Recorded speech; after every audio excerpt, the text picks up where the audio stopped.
Buenas tardes, bienvenidos al tema de terminación colectiva de relaciones de trabajo.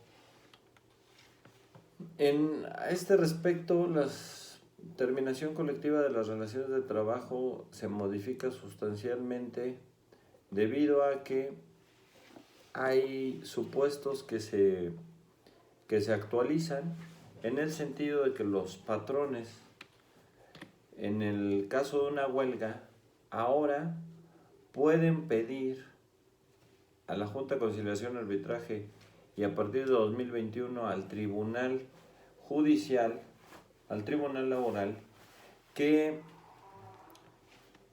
les den entrada a una solicitud de suspensión de dicha huelga debido a que si esta se va más allá de 60 días naturales, puede ser admitida esta petición en el caso de para que se llegue a un arreglo entre patrones y trabajadores y evitar una menor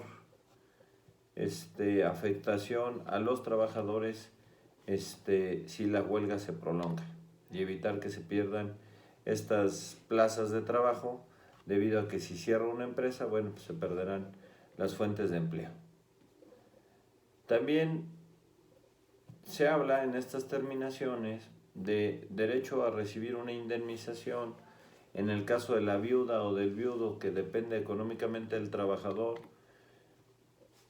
Se elimina para el caso del viudo tener derecho a una pensión económica porque tenía que depender económicamente de la trabajadora y que tenga una incapacidad de más del 50%, por lo que ahora ya tiene derecho el viudo a una pensión económica correspondiente, cuando antes era totalmente discrecional porque se condicionaba la misma. En el caso de los hijos, dice que la edad para tener derecho era para menores de 16 años y los mayores de edad, siempre y cuando, aquí sí opera, siempre y cuando tengan una discapacidad del 50% o más. Y la edad ahora no se estipula en 16, se estipula para menores de 18 sin discapacidad y mayores de 18 con discapacidad mayor al 50%.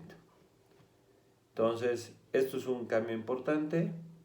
Y también hijos mayores de 18 años hasta los 25 años, siempre y cuando se mantengan estudiando en un plantel del Sistema Educativo Nacional, es decir, en alguna escuela que tenga reconocimiento de validez oficial ante SEP. También se agrega que antes se hacía una investigación de dependencia económica de los ascendientes, dado que estos reclamaban una presunción a favor de dependencia económica. Ahora podrán acreditar esto aun cuando no dependían económicamente del trabajador. Es decir, si acredita que es el ascendiente del trabajador, tendrá derecho a la pensión aun cuando no tenga dependencia económica.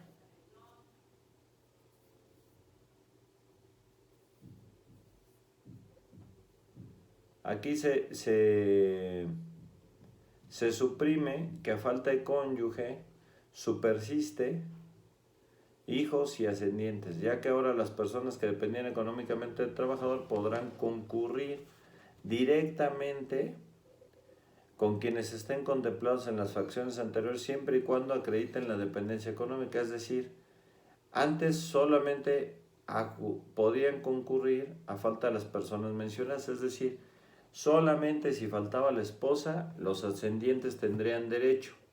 Ahora todo mundo se puede presentar a reclamar ese derecho. Pero recordando lo que dijimos en la clase anterior,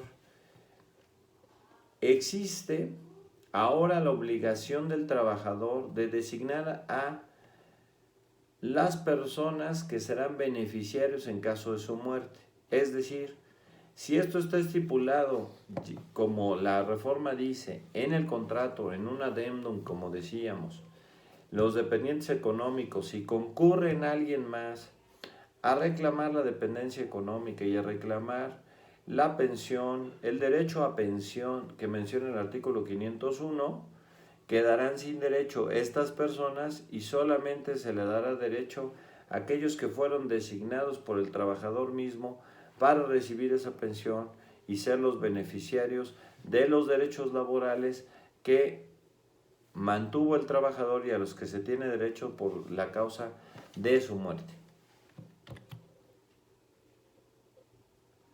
También es muy importante tomar en cuenta la prescripción de 2 meses. Se suspende siempre y cuando exista una solicitud de conciliación. ¿En qué casos? En caso de que sea separado el trabajador o termine la relación laboral, el trabajador cuenta con 2 meses a partir del día siguiente al que fue despedido injustificadamente para solicitar la conciliación laboral. De no solicitarla, pierde sus derechos laborales.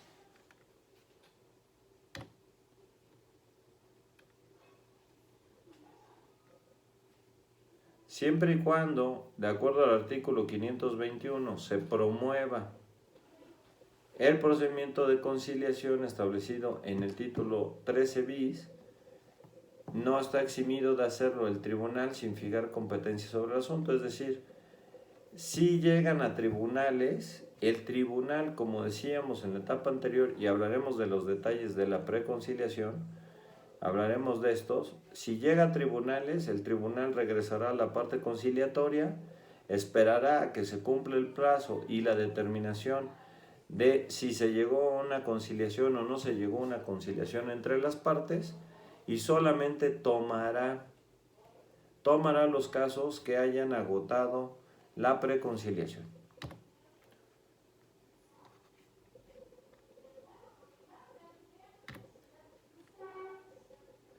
Aquí también es importante decir que el apunte que hacíamos ya de que los tribunales ahora será parte de un tribunal laboral perteneciente al Poder Judicial de la Federación y no al Poder Ejecutivo como tal.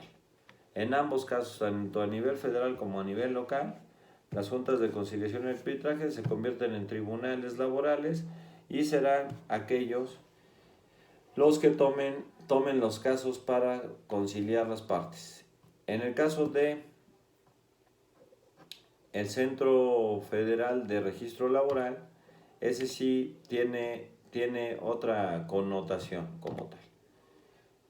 Y hablemos en este caso de la definición de la Procuraduría de la Defensa del Trabajo contenida en el artículo 530.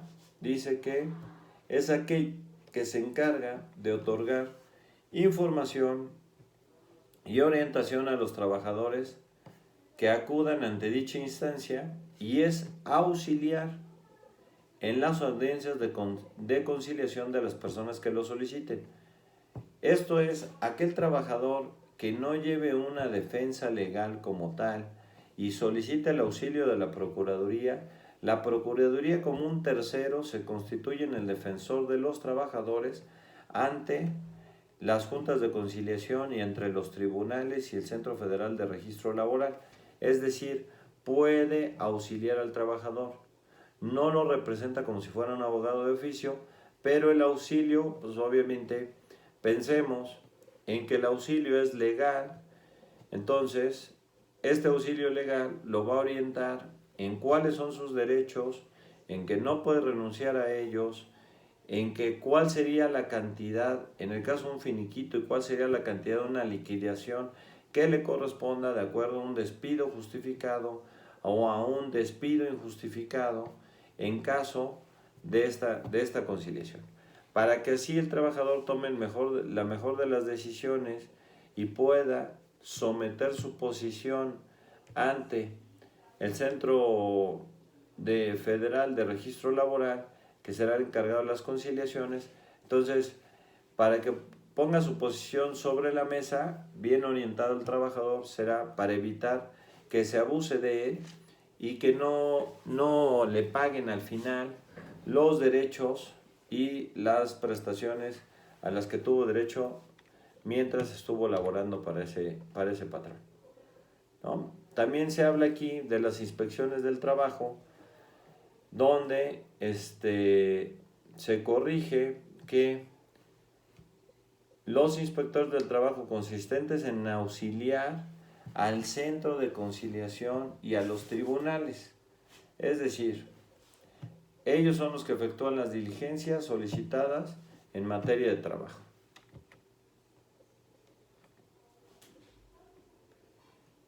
Y dice que estas diligencias también pueden ser solicitadas para verificar la libertad de sindicalización, elección de dirigentes y libertad de contratación colectiva, lo cual antes no existía. No había precedente ni antecedente a esto. Entonces esto sienta el precedente que pueden ser revisadas la forma en que fueron llevadas a cabo las elecciones para los sindicatos. Entonces esto es muy importante.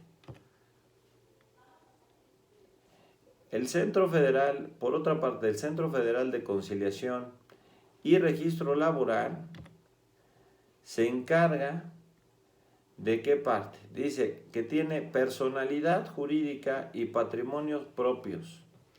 Cuenta con autonomía técnica, operativa y presupuestaria, de decisión, de gestión, y estará regido por los principios de certeza, independencia, legalidad, imparcialidad, igualdad, confiabilidad, eficacia, objetividad, profesionalismo.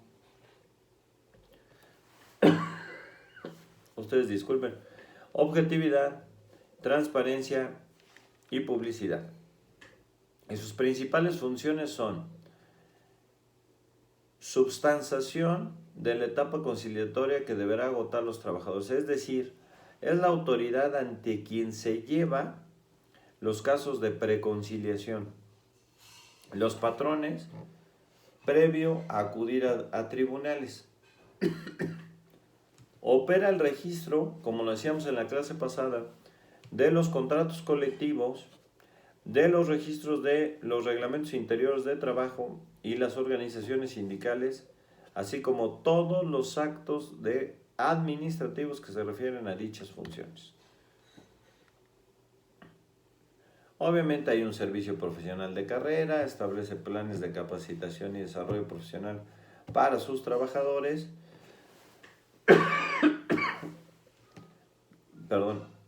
Las demás que están en ley y en normativas aplicables, es decir, todo lo que correspondía a las juntas de conciliación y arbitraje en materia administrativa se queda en el Centro Federal de Conciliación y Registro Laboral. Y todo lo que era la parte de juicios, eso es trasladado a los tribunales, ahora llamados tribunales laborales, que dependen del Poder Judicial. Porque este centro de registro laboral pertenece a la Secretaría de Trabajo y Previsión Social. Entonces, aquí obviamente cuenta con un director general que tiene todas las atribuciones que pudiera tener en su caso y que dote la Junta de Gobierno. Hay una Junta de Gobierno que se debe reunir por lo menos cada 4 años y depende quién ostenta la presidencia de dicha Junta de Gobierno, la Secretaría del Trabajo. ¿Quién más participa? La Secretaría de Hacienda, el Instituto Nacional de Transparencia y Acceso a la Información y Protección de Datos Personales, el INAI, el INEGI y el INE. Para que sesione requiere la asistencia por lo menos de la mitad de sus miembros y tiene que hacerlo con una periodicidad no menor de 4 veces al año, es decir, tiene que tener por lo menos una junta trimestral, esta Junta de Gobierno, para poner los lineamientos sobre los cuales se rige este centro de conciliación y registro laboral. Establece las políticas generales y prioridades del organismo, aprueba los programas y presupuestos del organismo, la expedición de normas o bases generales con las que el director corresponde a activos fijos de la entidad, es decir, qué se debe hacer con todos los activos fijos de la entidad, la aprobación de la estructura de organización y sus modificaciones, es decir, el organigrama con el cual va a estar operando, y aprueba el estatuto orgánico de la entidad, es decir, instalación y función no solamente del centro a nivel federal, sino de cada una de las delegaciones estatales donde se ha instalado este centro federal. Porque acuérdense que este centro federal tiene que ver con lo que antes se hacían las juntas y tienen que acudir a él para registrar contratos y registros y reglamentos interiores de trabajo. Después, hablando ya del procedimiento de conciliación prejudicial, ya decíamos que tienen que acudir a este centro de conciliación y registro laboral y el procedimiento durará, aquí es importante subrayarlo, 45 días naturales, no son 45 días hábiles, es decir, dura 45 días desde que se presenta. Obviamente aquí incluye el cómputo del plazo, incluye sábados y domingos, que esto no lo habíamos visto en otras leyes, pero son 45 días naturales. Obviamente aquella autoridad que obstruya la impartición de justicia en esta preconciliación será multado con 50 hasta 100 veces las sumas. También, en el caso de resultar incompetente la autoridad conciliadora, ¿qué debe hacer? En el momento en que no se llegue a una conciliación entre partes, tiene 24 horas para turnarlo al tribunal laboral y se continúe con este caso. Es decir, se cierra la parte conciliatoria y empieza la parte judicial. ¿Quién integra el expediente? El expediente se integra con estas recomendaciones y con las pruebas que presentaron para el procedimiento preconciliatorio. Obviamente hay ampliación de pruebas, hay presentaciones de demanda, ya en la parte de judicialización del procedimiento en materia laboral.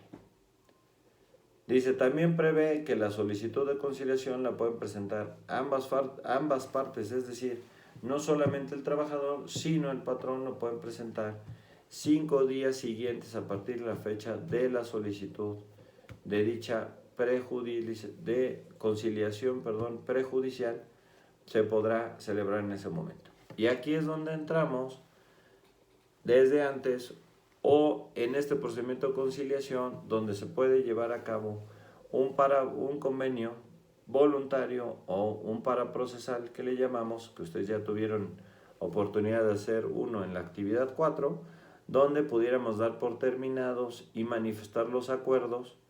Obviamente es requisito indispensable para este tipo de acuerdos, primero reconocer las personalidades, es decir, que se acredite la personalidad por parte del patrón y que se acredite la personalidad por parte del trabajador, que acepten las partes y reconozcan la personalidad jurídica de la contraparte para poder llevar a cabo una conciliación en materia laboral.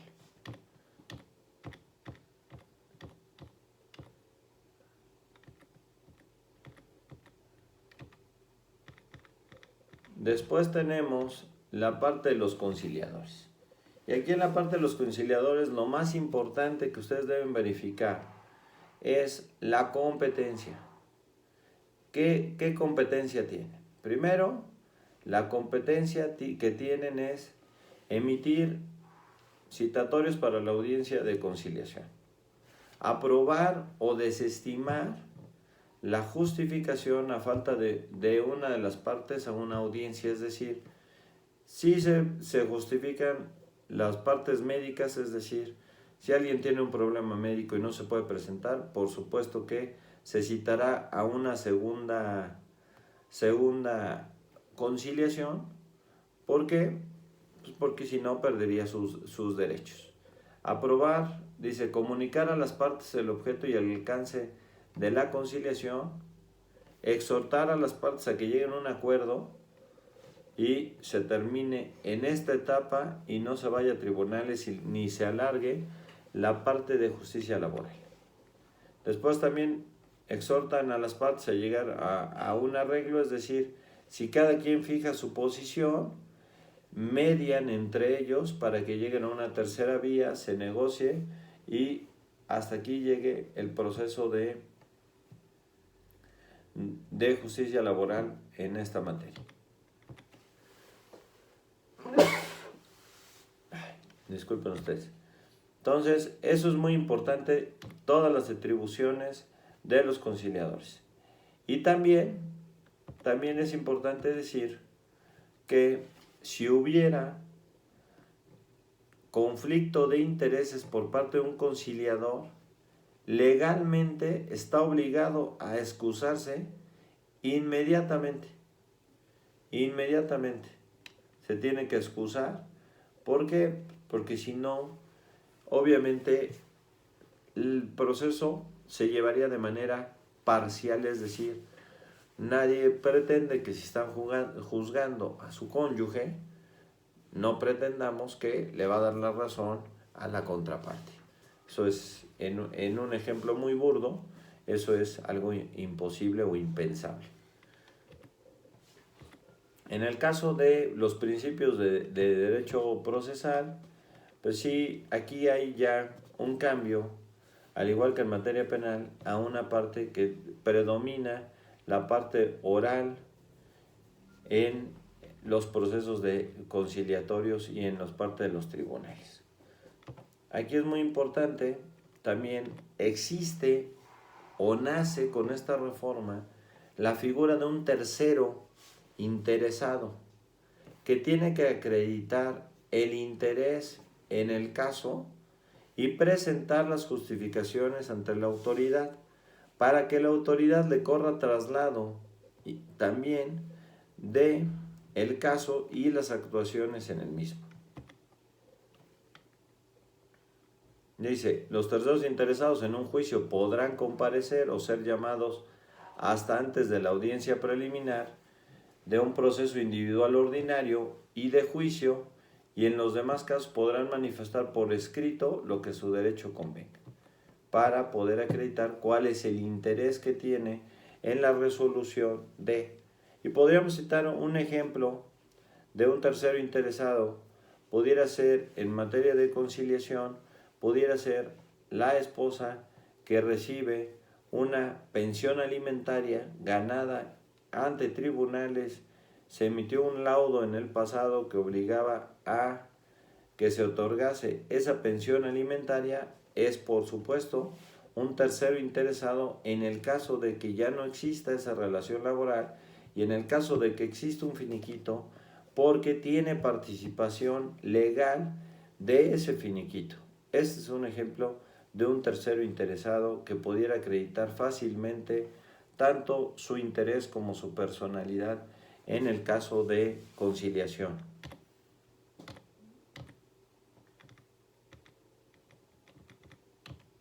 También aquí en las actuaciones es muy importante decir que los edictos, ¿qué es un edicto?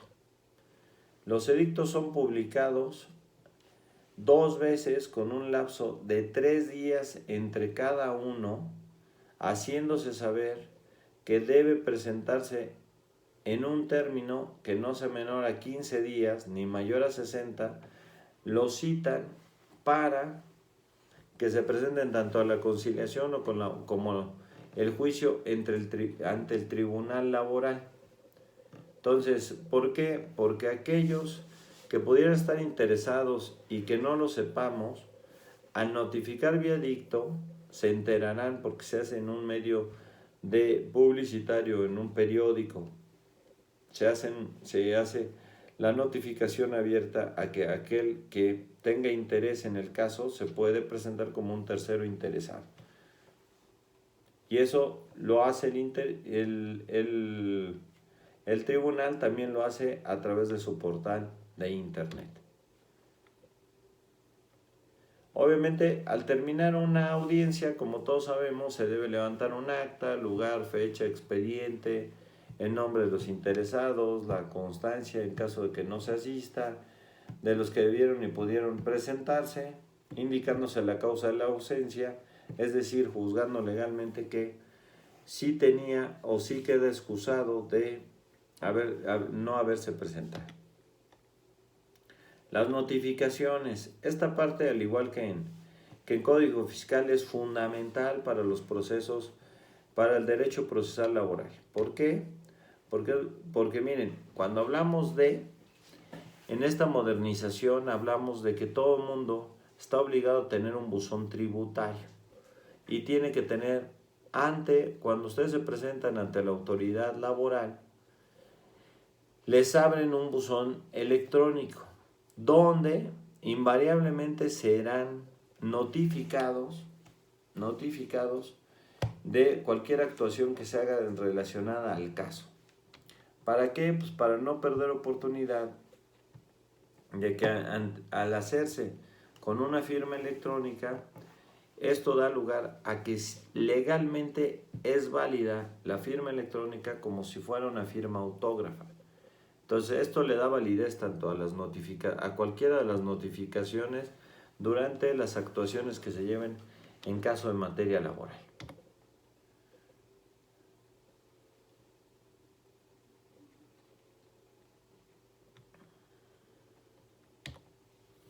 Entonces, deben recabar los datos la autoridad para poner a disposición ese buzón electrónico.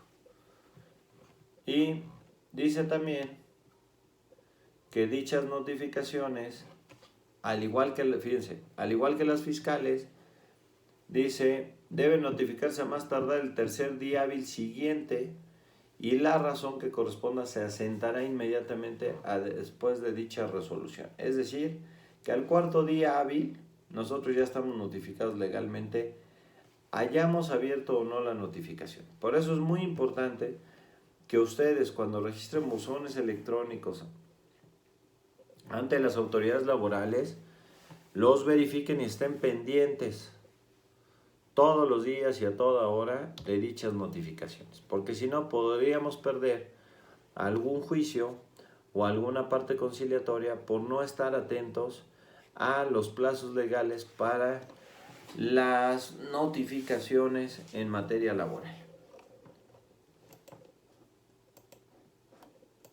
Y hasta aquí el segundo tema de nuestra clase.